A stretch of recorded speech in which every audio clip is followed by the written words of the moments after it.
Students कैसे हैं आप लोग। आज के वीडियो में हम क्लास 12 2026 का नागरिक शास्त्र का मॉडल पेपर सॉल्व करेंगे। तो वीडियो में लास्ट तक बने रहिएगा। आज के वीडियो में पूरे पेपर को सॉल्व करेंगे। तो अगर आप वीडियो पर नए हैं तो वीडियो को लाइक कर दीजिए, चैनल पर नए सब्सक्राइब कर दीजिए, बेल आइकन को प्रेस कर दीजिए, क्योंकि बोर्ड एग्जाम के हर इंपॉर्टेंट टॉपिक का वीडियो आपको इस चैनल पर डेली मिलता रहेगा। तो आज का जो हमारा पेपर है, ये आज की वीडियो में एकदम ओरिजिनल वायरल पेपर है। इसको हम पूरे तरीके से सॉल्व करेंगे। एक एक पॉइंट आपको बताएंगे कि आपको किस उत्तर में कितना वाक्य लिखना है, कहाँ पे आपको कैसे उत्तर देना है और विकल्प को आपको कैसे सही लगाना है। तो वीडियो में लास्ट तक बने रहिएगा। ये वीडियो को स्टार्ट करते हैं। देखिए, समय हमारा होता है 3 घंटे 15 मिनट का और पूर्णांक हमारा होता है 100 नंबर का। अब देखिए, नोट में हमें दिया है कि प्रारंभ के 15 मिनट परीक्षार्थियों को प्रश्न पत्र पढ़ने के लिए निर्धारित हैं। उसके बाद दिया है निर्देश। तो निर्देश पहला है कि प्रारंभ के 15 मिनट परीक्षार्थियों को प्रश्न पत्र पढ़ने के लिए निर्धारित है, यानी जो शुरुआत का 15 मिनट मिलता है उसमें आपको प्रश्न पत्र पढ़ना रहता है। उसके बाद देखिए, दूसरा निर्देश है सभी प्रश्नों के उत्तर देना अनिवार्य है। तीसरा निर्देश है कि प्रश्न संख्या 1 से 10 तक बहुविकल्पीय प्रश्न है। और चौथा निर्देश है कि प्रश्न संख्या 11 से 20 तक अति लघु उत्तरीय प्रश्न है, जिनका प्रत्येक उत्तर लगभग 10 शब्दों में देना है। और उसके बाद है प्रश्न संख्या 21 से 26 तक लघु उत्तरीय फर्स्ट प्रकार का प्रश्न है, जिनका उत्तर प्रत्येक लगभग 50 शब्दों में देना है। और प्रश्न संख्या 27 से 30 लघु उत्तरीय सेकंड प्रकार का प्रश्न है, जिनका उत्तर प्रत्येक 100 से 125 शब्दों में देना है। और प्रश्न संख्या 31 से 32 दीर्घ उत्तरीय प्रश्न है, जिनका उत्तर प्रत्येक लगभग 250 शब्दों में देना है। और छठवां निर्देश है, सातवां निर्देश है कि सभी प्रश्नों के निर्धारित अंक उनके सामने दिए गए हैं। अब देखिए, हमारा आ गया बहुविकल्पीय प्रश्न। तो बहुविकल्पीय प्रश्न में देखिए क्या कह रहा है कि निम्नलिखित 10 प्रश्नों में से प्रत्येक के 4 विकल्प दिए गए हैं। इनमें से सही विकल्प चुनकर उसे अपनी उत्तर पुस्तिका में लिखें। यानी बहुविकल्पीय प्रश्न में आपको एक प्रश्न के 4 विकल्प दिए गए हैं, उनमें से जो सही है उसे आपको अपनी कॉपी में लिखना होगा।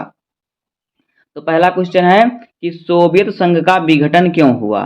का ऑप्शन है सोवियत संघ का आर्थिक दबाव, और खा ऑप्शन है सोवियत संघ में प्रशासनिक और राजनीतिक रूप से गतिरोध, और गा ऑप्शन है का और खा दोनों, और घा ऑप्शन है उपयुक्त में से कोई नहीं। तो देखिए, इसमें जो सही ऑप्शन हो जाएगा वो का और खा दोनों हो जाएगा, इसलिए यहाँ पे ऑप्शन नंबर गा सही हो जाएगा, का और खा दोनों।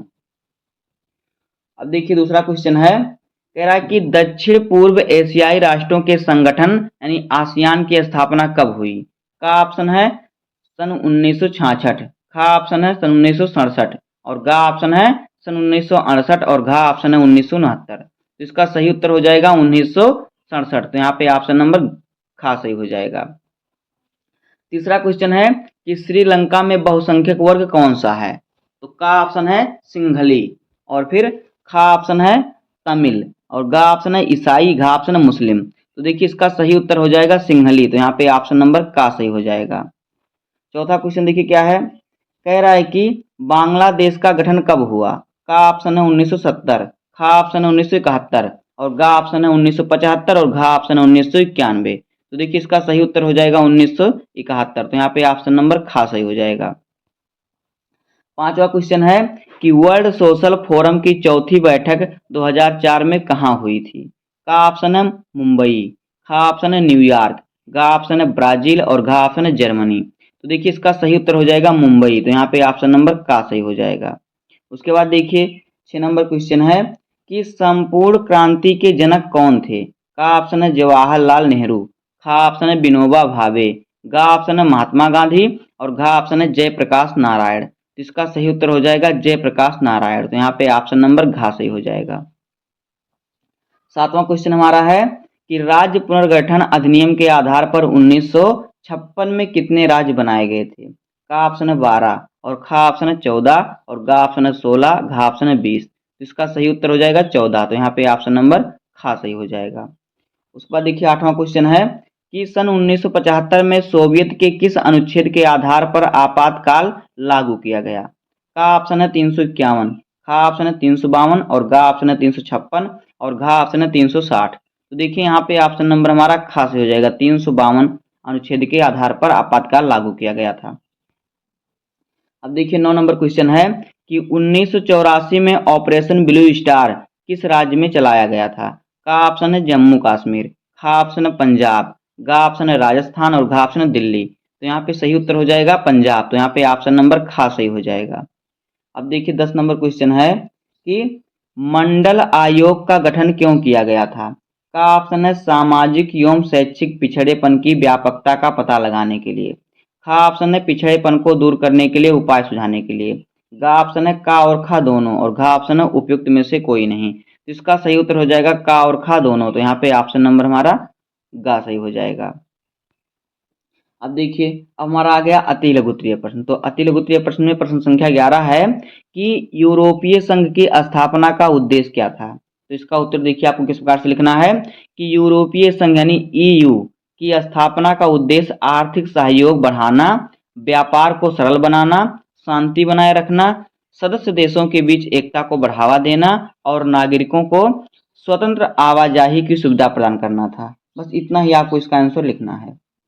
उसके बाद देखिए 12 नंबर क्वेश्चन हमारा है कि वैश्वीकरण के कारण भारत में उपलब्ध खाद्य पदार्थों में आए परिवर्तन में से किन्हीं दो का उदाहरण दीजिए। तो उत्तर देखिए, पहला हो गया विदेशी फास्ट फूड चेन जैसे कि मैकडॉनल्ड, पिज्जा हट आदि का प्रचार। उसके बाद है आयातित खाद्य पदार्थ जैसे कि कीवी, एवोकाडो की उपलब्धता, आसानी से उपलब्ध हो जाते हैं। अब देखिए 13 नंबर क्वेश्चन है कि विश्व स्वास्थ्य संगठन क्या है, इसका मुख्य उद्देश्य क्या है? तो देखिए उत्तर इसका किस प्रकार से आपको लिखना है कि विश्व स्वास्थ्य संगठन डब्ल्यूएचओ संयुक्त राष्ट्र की एक एजेंसी है जो वैश्विक स्वास्थ्य मुद्दों पर काम करती है। इसका मुख्य उद्देश्य है विश्व भर में स्वास्थ्य स्तर को सुधारना, बीमारियों को रोकना और अंतर्राष्ट्रीय स्वास्थ्य सहयोग को प्रोत्साहित करना। इसका उत्तर इतना लिखना है। उसके बाद देखिए 14 नंबर क्वेश्चन है भारत और चीन के मध्य विवाद के दो कारण लिखिए। तो उत्तर देखिए, पहला है सीमा विवाद, इसमें क्या है अरुणाचल प्रदेश और अक्साई चीन क्षेत्र में। उसके बाद चीन का पाकिस्तान के साथ सहयोग और भारत में रणनीति क्षेत्रों में हस्तक्षेप, ये भारत और चीन के विवाद के मुख्य दो कारण हैं। आगे देखिए 15 नंबर क्वेश्चन हमारा है कि संयुक्त राष्ट्र संघ के किन्हीं दो अंगों के नाम लिखिए। तो पहला हो गया संयुक्त राष्ट्र महासभा और दूसरा हो गया सुरक्षा परिषद। ये संयुक्त राष्ट्र संघ के दो अंग हैं। अब देखिए 16 नंबर क्वेश्चन हमारा है, कह रहा है कि 1675 में आपातकाल की घोषणा किसने की? तो देखिए 1650 में आपातकाल की घोषणा इंदिरा गांधी ने की, भारत की तत्कालीन प्रधानमंत्री, तब ये उस समय भारत की प्रधानमंत्री थी।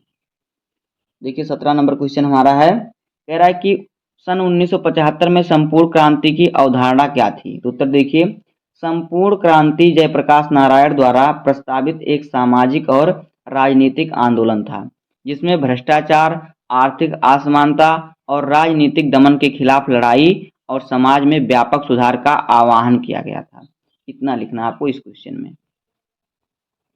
अब देखिए 18 नंबर क्वेश्चन है कि 1953 में भारत में राज्य पुनर्गठन आयोग नियुक्ति करने के किन्हीं दो कारणों का उल्लेख कीजिए। तो इसका उत्तर देखिए, पहला कारण है भाषाई आधार पर राज्यों के पुनर्गठन की मांग, यानी जिस भाषा के आधार पर जिस लोग जौन सी भाषा बोलते हैं उनके उसी प्रकार से उनके राज्यों को उनको बांट दिया जाए। और दूसरा है प्रशासनिक दक्षता और राष्ट्रीय एकता सुनिश्चित करना। अब देखिए 19 नंबर क्वेश्चन है कि गोवा को स्वतंत्रता कब मिली? तो उसका उत्तर हो जाएगा, गोवा को 19 दिसंबर 1961 में भारतीय सेना के ऑपरेशन विजय के बाद स्वतंत्रता मिली। उसके बाद 20 नंबर क्वेश्चन है कि मणिपुर की मुख्य समस्या क्या है? इसका उत्तर देखिए, मणिपुर की मुख्य समस्या उग्रवाद, जातीय संघर्ष और विकास की कमी है। ये समस्या है मणिपुर की। अब देखिए आगे लघु उत्तरीय फर्स्ट प्रकार का प्रश्न। तो यहाँ पे प्रश्न संख्या 21 देखिए क्या कह रहा है, कह रहा है कि वैश्विक राजनीति में पर्यावरण की चिंता क्यों आवश्यक है? ये हमारा क्वेश्चन है। इसका आंसर आपको लिखना है किस प्रकार से कि पर्यावरण की चिंता इसलिए आवश्यक है क्योंकि जलवायु परिवर्तन, प्रदूषण, प्राकृतिक संसाधनों का क्षरण और जैव विविधता की हानि जैसी समस्याएं वैश्विक हैं और इनका प्रभाव सभी देशों पर पड़ता है। यह समस्याएं सीमाओं तक सीमित नहीं रहती और इनसे निपटने के लिए अंतर्राष्ट्रीय सहयोग और नीतियों की आवश्यकता है। इतना आपको लिखना है इस क्वेश्चन का आंसर। उसके बाद देखिए 22 नंबर क्वेश्चन हमारा है कि साझी क्या है, साझी परंतु अलग अलग जिम्मेदारियों का सिद्धांत किस क्षेत्र से संबंधित है, इसकी व्याख्या कीजिए। इसका उत्तर देखिए, यह सिद्धांत पर्यावरण संरक्षण और जलवायु परिवर्तन से संबंधित है।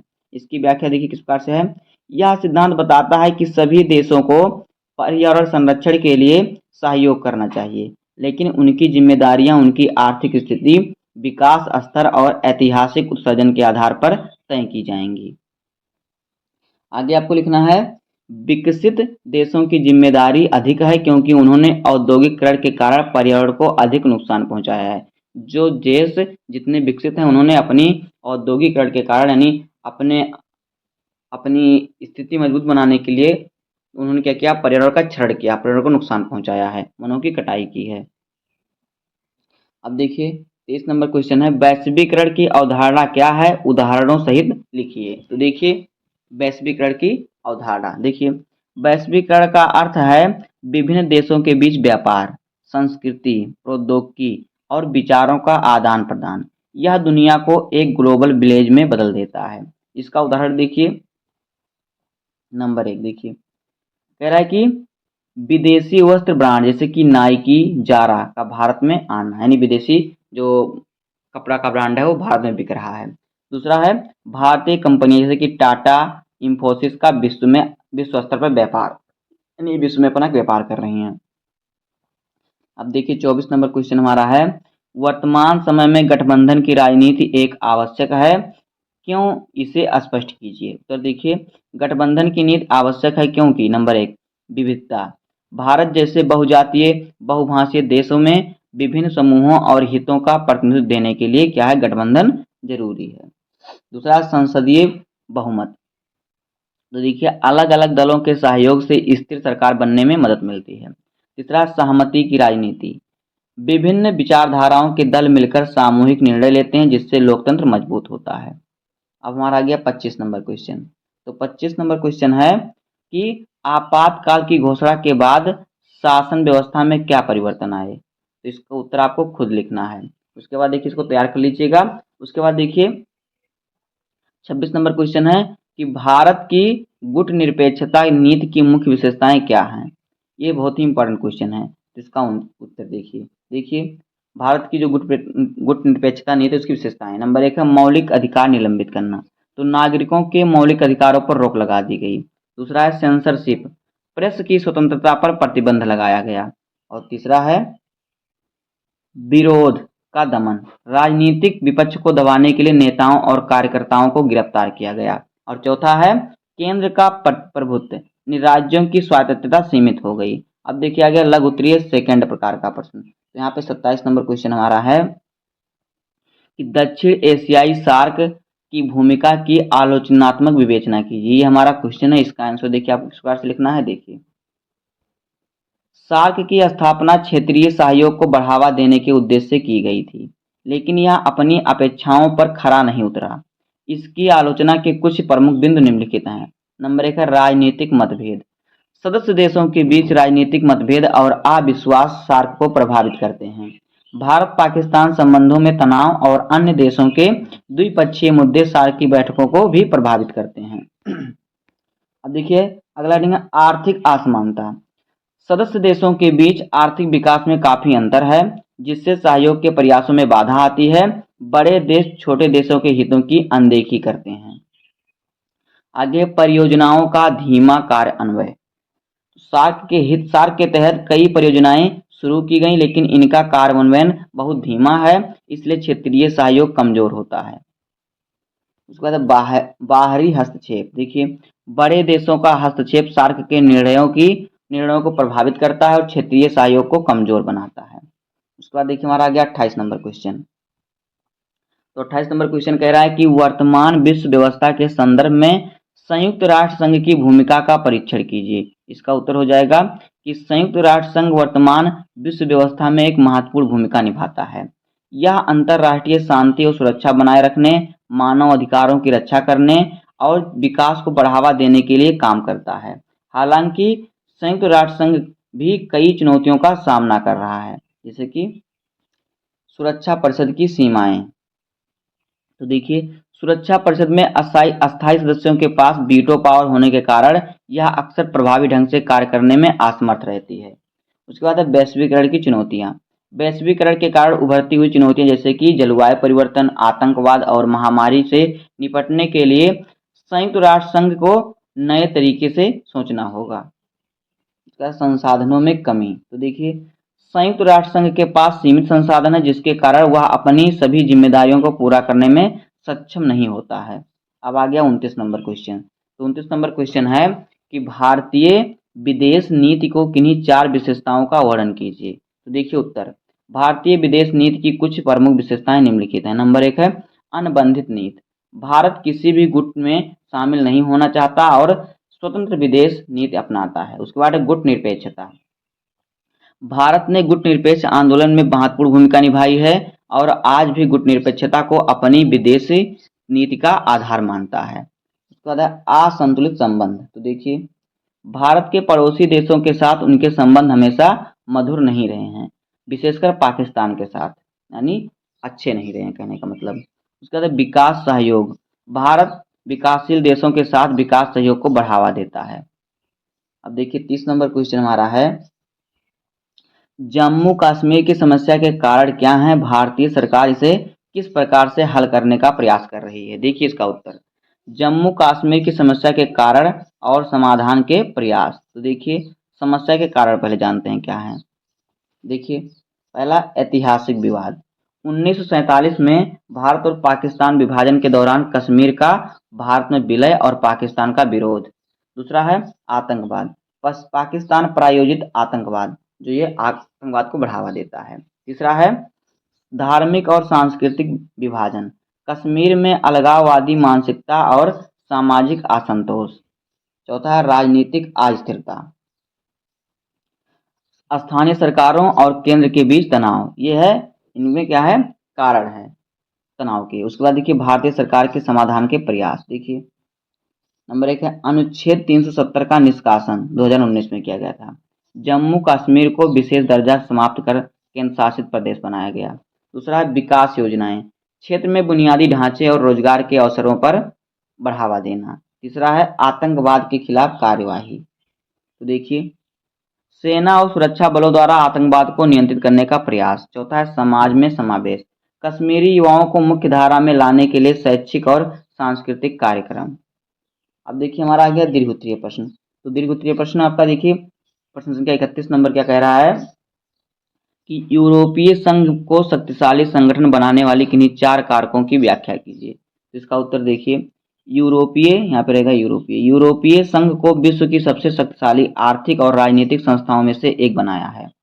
इसकी शक्ति के पीछे कई कारक काम करते हैं। देखिए नंबर 1 एकल बाजार। तो एकल बाजार क्या, देखिए यूरोपीय संघ ने एकल बाजार की स्थापना की, जिसके तहत सदस्य देशों के बीच व्यापार बाधाओं को हटा दिया गया।